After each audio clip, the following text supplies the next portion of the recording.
Hello, ഇന്ന് Sunday ആയിട്ട് എന്ത് ചെയ്യണമെന്ന് ആലോചിച്ചപ്പോഴാണ് നോക്കിയപ്പോൾ നമ്മുടെ വീട്ടിൽ കുറേ ചെമ്പരത്തികൾ അങ്ങനെ പൂ തുറഞ്ഞു നിൽക്കുന്നു. എന്നാൽ പിന്നെ ഒരു കേസ് സംരക്ഷണമാകാമെന്ന് വിചാരിച്ചു. പണ്ടൊക്കെ കുട്ടിക്കാലത്ത് ചെയ്ത കാര്യമാണ് കേട്ടോ. ഇപ്പോൾ സമയമില്ലാത്തതുകൊണ്ട് ചെയ്യാൻ നിൽക്കത്തില്ല.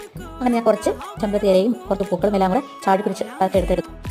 ഞാൻ കുറച്ച് പൂവും ഇലയും മാത്രമേ എടുത്തിട്ടുള്ളൂ. കാരണം ഒരു ദിവസത്തേക്ക് മതിയല്ലോ. അതുകൊണ്ട് കുറച്ച് മാത്രമേ എടുത്തിട്ടുള്ളൂ. ബാക്കി നമുക്ക് വൈകുന്നേരം വിളക്കിൻ്റെ മുന്നിൽ വെക്കണം കേട്ടോ. അപ്പോൾ ഇത്രയാണ് എനിക്ക് കിട്ടിയത്. ചുമ്മാ കുറച്ച് ഫോട്ടോഷൂട്ടൊക്കെ ചെയ്തു. അതിനുശേഷം നമുക്കിനി ഈ താളി ഉണ്ടാക്കാൻ നോക്കാം.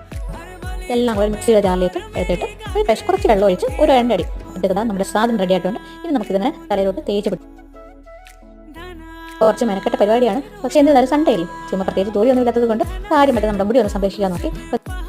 പണ്ടൊക്കെ കുട്ടിക്കാലത്ത് ഇതേപോലുള്ള പരിപാടികളൊക്കെ ചെയ്യുമായിരുന്നു. പക്ഷേ ഇപ്പോൾ ഒന്നും സമയമില്ലാത്തതല്ല കേട്ടോ, മെനക്കെടാൻ വേണ്ടത് കൊണ്ട് ഇങ്ങനെയുള്ള പരിപാടികളൊന്നും ചെയ്യാറില്ല. ഞാൻ എന്നിട്ട് മുടിയുടെ തുമ്പത്തും എല്ലാ രീതിയിലും എല്ലാ സൈഡിലും വരുന്ന രീതിയിൽ ഞാൻ ഈ നമ്മുടെ താടി എല്ലാ മുടിയുടെ സൈഡിലെല്ലാം നല്ലതുപോലെ തേച്ച് പിടിപ്പിച്ചു. അപ്പോൾ അത്രയേ ഉള്ളൂ ഇന്നത്തെ വീഡിയോ. ഇഷ്ടമാണെങ്കിൽ ലൈക്ക് ചെയ്യണം, ഷെയർ ചെയ്യണം, സബ്സ്ക്രൈബ് ചെയ്യണം. ബൈ.